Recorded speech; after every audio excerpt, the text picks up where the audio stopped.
Hello students in Mystery of Science। Mystery of science आप सभी का तहे दिल से स्वागत करता है। बच्चों, आप लोगों की पढ़ाई कैसे चल रही है? मुझे लग रहा है इस चैनल के माध्यम से आप साइंस सब्जेक्ट को काफी एंजॉय करते हुए पढ़ रहे होंगे। अगर आप इस चैनल पे नए हो तो इस चैनल को सब्सक्राइब कर देना और बेल आइकन जरूर बजा लेना। इससे आपको ही फायदा है कि मैं जब भी वीडियो अपलोड करूं नोटिफिकेशन सबसे पहले आपके पास जाए और आप साइंस सब्जेक्ट के हर एक चैप्टर को काफी इजी वे में पढ़ें। Okay,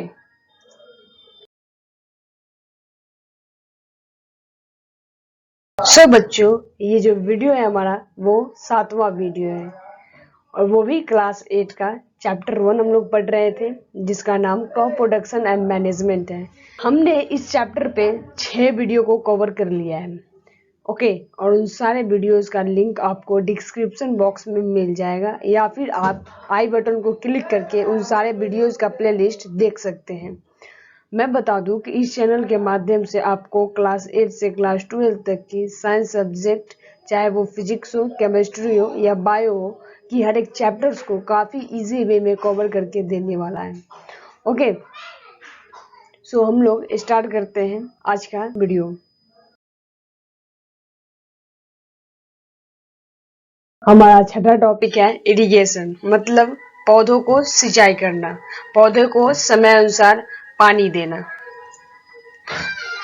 The supply of water to crops at regular intervals is called irrigation.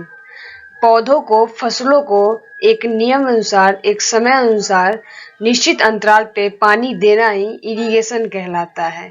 मतलब पौधों को समय अनुसार, समय समय पे उनके अनुसार पानी देना ही सिंचाई कहलाता है, इरिगेशन कहलाता है। All living beings need water to live. आपको पता है कि जल ही जीवन है। हर एक जीवित जंतु को पानी की आवश्यकता होती है, चाहे वो ह्यूमंस हो, एनिमल्स हो या फिर प्लांट्स हो। Water is important for proper growth and development. अगर हम लोग पानी को लेते हैं, टेक करते हैं, तो उससे हमें ग्रोथ एंड डेवलपमेंट होने की सहायता मिलती है। पानी हमारे जीवन के लिए महत्वपूर्ण है क्योंकि इससे हमारे शरीर की ग्रोथ होती है और डेवलपमेंट होती है। ओके, प्लांट में भी ऐसा ही केस होता है। प्लांट सॉइल में मौजूद पानी को रूट के द्वारा लेता है और उससे प्लांट को ग्रोथ एंड डेवलपमेंट होने में मदद होती है। Water is absorbed by the plant roots. Plant में रूट्स एक मेन पार्ट होती है जो सॉइल से अटैच्ड होती है और यही रूट सॉइल से वाटर को एब्जॉर्ब करता है। Along with water, minerals and fertilizers are also absorbed. पानी के साथ साथ मिनरल और फर्टिलाइजर्स जो मिट्टी में मौजूद होते हैं वे भी पौधे के जरिए, पौधे के द्वारा एब्जॉर्ब होता है। Plants contain nearly 90% water. अगर देखा जाए तो ह्यूमंस में 70 के अराउंड वाटर होती है ह्यूमंस बॉडी में, और प्लांट्स के बॉडी में देखा जाए तो उसके पास 90% वाटर ही वाटर होती है। Water is essential because germination of seed does not take place under dry condition. जब हम लोग सीड को सॉइल के अंदर बोते हैं, जब सीड को सोइंग करते हैं तो उस बीज को मॉइस्चर्ड होना जरूरी होता है। अगर वो मॉइस्चर्ड नहीं होगा तो वो सीड सूख जाएगा जिससे प्लांट का डेवलप्ड होना मुश्किल हो जाएगा। इसीलिए अगर सीड्स को जर्मिनेट करना है, सीड से पौधे को अंकुरित करना है, अगर सीड्स को अंकुरित करना है, उसे पौधे को डेवलप करना है तो जरूरी है कि वो सीड्स मॉइस्चर्ड हो, वो सीड्स सूखा ना रहे। इसीलिए हम लोग पौधे को समय अनुसार, बीजों को समय अनुसार पानी देते हैं, इरिगेट करते हैं। Nutrients dissolved in water are transported to each part of the plants. पानी के साथ साथ न्यूट्रिएंट्स भी घुले हुए रहते हैं। पानी में बहुत सारे मिनरल्स घुले हुए रहते हैं और वो प्लांट के रूट्स के द्वारा हर एक पार्ट में ट्रांसपोर्ट होता है। जैसे ही हम लोग सॉइल में वाटर को डालते हैं तो वह प्लांट पानी को खींचता है और वो सारे पार्ट्स में, प्लांट के सारे भाग में उस पानी को पहुंचाता है, जो उस पानी के साथ साथ मिनरल्स भी मौजूद होते हैं और न्यूट्रिएंट्स भी मौजूद होते हैं।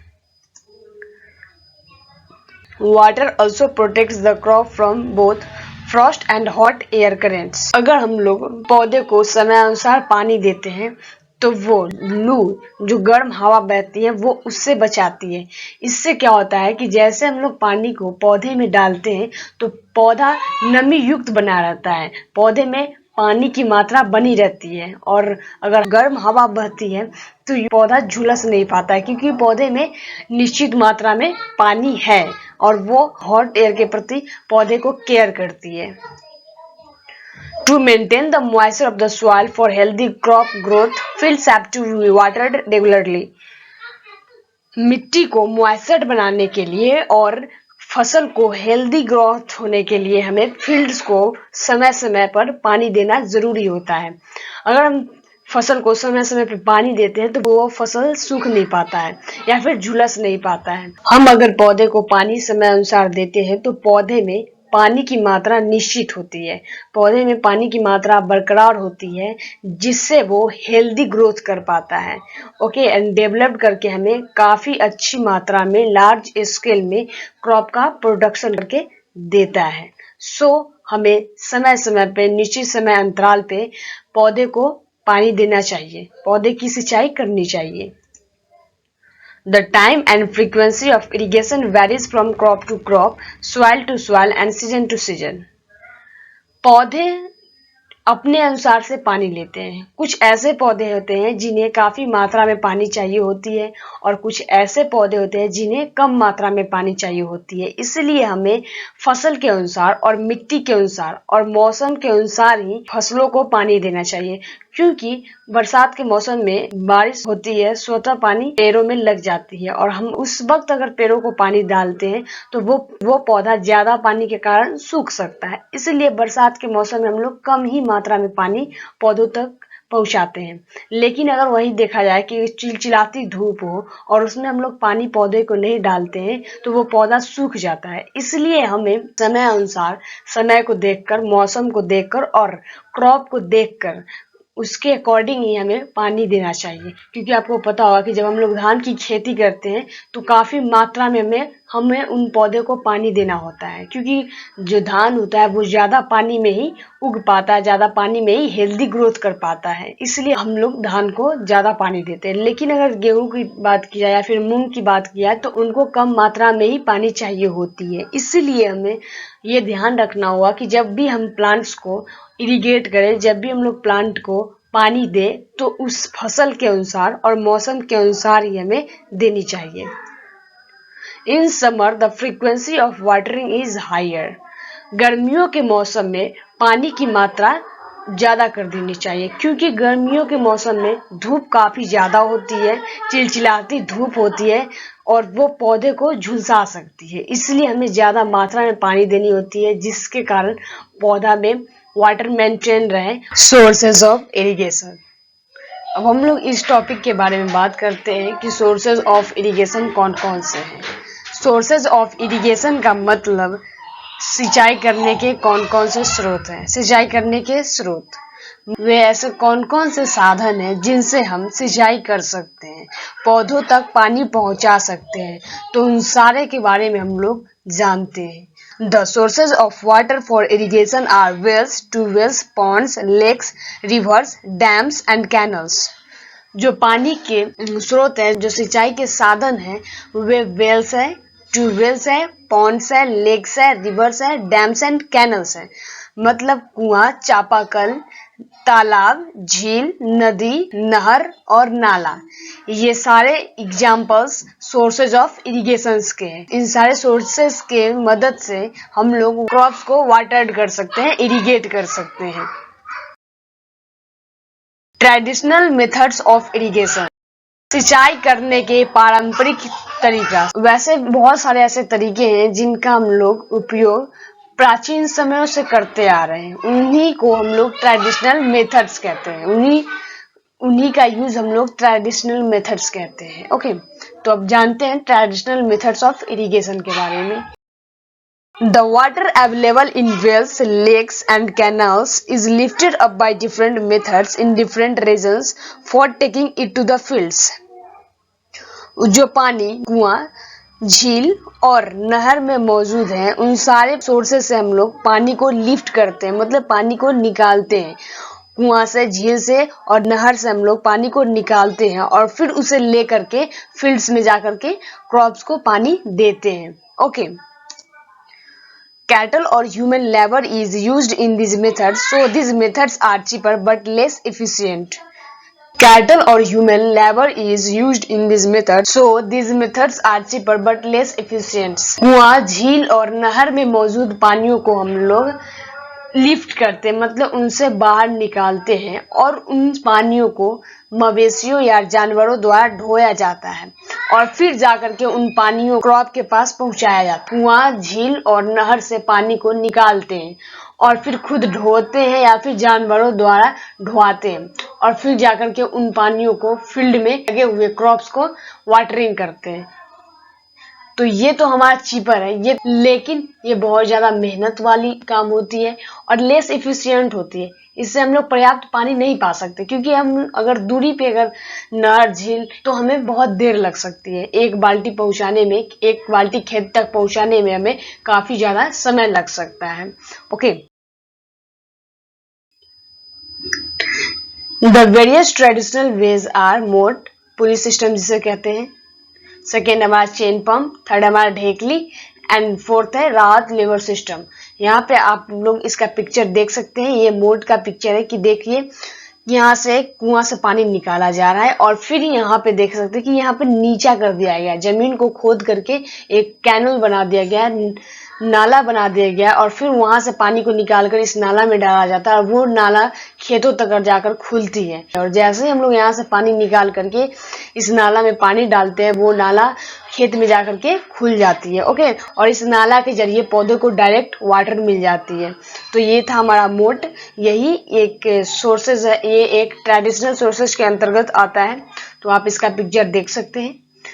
हमारा सेकेंड जो पिक्चर वो है चेन पंप। यहाँ पे आप देख सकते हैं एक चेन पंप है जो चेन के द्वारा पंप किया जा रहा है, मतलब पानी को हम लोग इसमें चेन लगा हुआ है और पंप के द्वारा पानी खींचा जा रहा है और फिर ये इस कैनल सभी खेत में ये पानी जा रहा है, ये कैनल के द्वारा सभी खेत में ये पानी स्वतः चला जा रहा है। तो ये हमारा चेन पंप है। ओके, और ये था हमारा मोट। थर्ड पिक्चर वो है ढेकली। यू कैन सी यहाँ पे ढेकली की, यहाँ पे एक पत्थर, एक लकड़ी में पत्थर डाला गया है ताकि ये भारी रहे और इसमें बाल्टी लगाया गया है। जैसे ही हम लोग इसको ऊपर करते हैं, जैसे इस लकड़ी को, पत्थर से बंधे हुए लकड़ी को ऊपर करते हैं, तो ये पानी लेकर के बाल्टी पानी से भरे हुए ऊपर आ जाती है और फिर हम लोग उस बाल्टी को बाहर निकाल करके खेतों में पटा देते हैं। तो ये होता है ढेकली। ढेकली का उपयोग हम वहीं पे कर सकते हैं, वो उसी खेत में पानी को पटा सकते हैं जहाँ पे कुआं होगी। ओके, अगर जहाँ पे कुआं नहीं होगी वहां पे हम इस ढेकली का उपयोग नहीं कर सकते, ये सोर्सेज ऑफ इरिगेशन का उपयोग हम लोग नहीं कर सकते। ओके, उसके लिए हमें दूसरा मेथड का उपयोग करना पड़ेगा। तो हम लोग फोर्थ पिक्चर देखते हैं, वो है राहत, जो बैल की मदद से हम खेतों तक पानी को पहुंचा सकते हैं। ओके, अब हम लोग नेक्स्ट स्लाइड में चलते हैं और आगे की पढ़ाई को पूरा करते हैं। Pumps are commonly used for lifting water. Pumps का उपयोग हम लोग सामान्यतः पानी को लिफ्टिंग करने के लिए करते हैं, पानी को खींचने के लिए करते हैं। Okay, diesel, biogas, electricity and solar energy is use to run this pumps. इन पंपों को डीजल, बायोगैस, इलेक्ट्रिसिटी या फिर सोलर एनर्जी के द्वारा चला सकते हैं। ओके, अब हम लोग नेक्स्ट टॉपिक पढ़ते हैं, मॉडर्न मेथड्स ऑफ इरिगेशन। अब हम लोग पढ़ते हैं आधुनिक मेथड्स, सिंचाई के आधुनिक मेथड्स के बारे में, कि सिंचाई के आधुनिक मेथड कौन कौन से हैं, इन सब चीजों के बारे में अब हम लोग इस टॉपिक में पढ़ते हैं। Modern methods of irrigation help us to use water economically. The main methods used are as follows: sprinkler system. Okay, जो मॉडर्न मेथड्स है इरिगेशन के लिए, वो हमें वाटर को इकोनॉमिकली यूज करने में मदद करती है। ओके, ये जो होती है, इनसे हम वाटर को इकोनॉमिकली यूज कर सकते हैं, पौधों के जड़ों तक आसानी से पानी को पहुंचा सकते हैं बिना कोई ज्यादा मेहनत किए और कम ही समय में अधिक फसलों को पानी पहुंचा सकते हैं। तो ये है हमारा मॉडर्न मेथड्स। जिसके अंतर्गत पहला है हमारा स्प्रिंकलर सिस्टम। ओके, स्प्रिंकलर मतलब छिड़कने वाला यंत्र, जिससे छिड़काव करके हम लोग पौधों को पानी पहुंचा सकते हैं। This system is more useful on the uneven land where sufficient water is not available. जैसे राजस्थान में आप लोग जानते हैं कि वहाँ पे पानी की कमी है, तो वहाँ पे हम लोग इस सिस्टम का यूज कर सकते हैं। इससे क्या होता है कि ये कम मात्रा में पानी पौधों तक पहुँचाती है, धीरे धीरे करके पानी को पहुँचाती है। छिड़काव होते हुए ये पानी पौधों तक पहुँचती है, मतलब बहुत कम मात्रा में पौधों तक पानी पहुँच पाती है। Okay, The perpendicular pipes having rotating nozzles on top are joined to the main pipeline at regular intervals. एक परपेंडिकुलर पाइप्स होती है जो क्या होती है कि वो हमेशा रोटेट करते रहता है। ओके, और वो पाइप एक पाइपलाइन से जुड़ी होती है, एक वाटर टैंक से जुड़ी होती है, और वो वाटर टैंक से उन पाइप्स में पानी आती है, और वो पाइप जिसमें बहुत सारे छेद होते हैं वो हमेशा रोटेट करती रहती है, घूमती रहती है एट रेगुलर इंटरवल पर, और उससे पानी निकलता है, उससे पानी निकलते रहता है रेगुलर इंटरवल्स पे, और पौधों तक पानी पहुंचती है। When water is allowed to flow through the main pipe under pressure with the help of a pump, it escapes from the rotating nozzles. जैसे ही मेन पाइप से पानी निकलती है, जैसे ही मेन पाइप से पानी फ्लो करती है, टैंक में क्या होती है कि एक पंप्स लगी होती है, और वो पंप्स जैसे ही प्रेस करता है, वो जैसे ही प्रेशर को बढ़ाता है वो पंप्स, वैसे ही उस टैंक से मेन पाइप से पानी निकलने लगती है, और वो रोटेटिंग नोजल तक जाकर के पहुंचती है। ओके, और फिर क्या होता है कि it gets sprinkled on the crop as if it is raining, और फिर उस छेदनुमा पाइप के द्वारा पानी बरसात की तरह निकलने लगती है, स्प्रिंकल्ड होने लगती है। ओके, और ये स्प्रिंकलर का यूज कहाँ किया जाता है? तो sprinkler is very useful for lawns, coffee plantation and several other crops. Sprinkler का यूज हम लोग कॉफी प्लांटेशन में स्प्रिंकलर का यूज किया जाता है। ओके, और कुछ ऐसे क्रॉप्स भी होते हैं जिनमें स्प्रिंकलर का यूज किया जाता है। मॉडर्न सोर्सेज ऑफ इरिगेशन के अंतर्गत सेकेंड सोर्स है ड्रिप सिस्टम। इस सिस्टम के द्वारा ड्रॉप बाय ड्रॉप पानी पौधों तक पहुंचती है। In this system the water falls drop by drop directly near the roots. ये क्या होता है कि इस सिस्टम द्वारा बूंद बाय बूंद, बूंद बूंद करके पानी पौधे की जड़ों तक पहुंचती है। So it is called drip system, इसलिए हम इसे ड्रिप सिस्टम के नाम से जानते हैं। It is the best technique for watering fruit plants, gardens and trees. इस टेक्निक का यूज, इस सिस्टम का यूज हम लोग फलदार वृक्षों के लिए करते हैं, गार्डन्स में करते हैं, या फिर कुछ पौधों के लिए, पेड़ों के लिए हम इस सिस्टम का यूज करते हैं। ये बेस्ट टेक्निक है इन सारे पौधों के लिए। Water is not wasted at all. It is a boon in regions where availability of water is poor. इसमें क्या होता है कि इस सिस्टम के जरिए पानी की खपत, पानी की बर्बादी बहुत कम होती है, या फिर ना के बराबर होती है, या फिर नहीं होती है, क्योंकि ये बूंद बूंद करके पौधों की जड़ें तक पहुंचती है। ओके, यह एक अच्छा साधन है कि जहाँ पे पानी की कमी होती है, जिस क्षेत्र में पानी की कमी है वहां पे ये सिस्टम काफी यूजफुल होता है, क्योंकि इस सिस्टम के द्वारा पानी की बर्बादी ना के बराबर है। हमारा वीडियो यहीं तक खत्म होता है, यही ड्रिप सिस्टम तक, कि हमने ड्रिप सिस्टम के बारे में जाना। हमने इस वीडियो के द्वारा ट्रेडिशनल मेथड्स ऑफ इरिगेशन को जाना, मॉडर्न मेथड्स ऑफ इरिगेशन को जाना, इरिगेशन क्या होता है, इन सारे टॉपिक पे हमने इस वीडियो के द्वारा जाना। So thanks for watching this video. Can you share this video please? काफी मेहनत लगती है नोट्स बनाना, फिर आपको पढ़ाना, बहुत मेहनत लगती है, इसलिए प्लीज मेरी रिक्वेस्ट है कि आप अपने दोस्त के पास इसे शेयर जरूर करें, ताकि उन्हें भी हर एक चैप्टर को डीपली में पढ़ने का मौका मिले, और वे भी काफी इजी तरीके से हर एक चैप्टर को समझ सके। So don't forget to like, comment and subscribe. अगर आपको ये वीडियो पसंद आया होगा तो लाइक जरूर कर लेना, और कैसा लगा ये जरूर हमें बता देना, ओके, कमेंट करके। और हाँ, सब्सक्राइब तो जरूर कर लेना, ताकि आप हमारे साथ अपडेट रह सकते हो। ओके।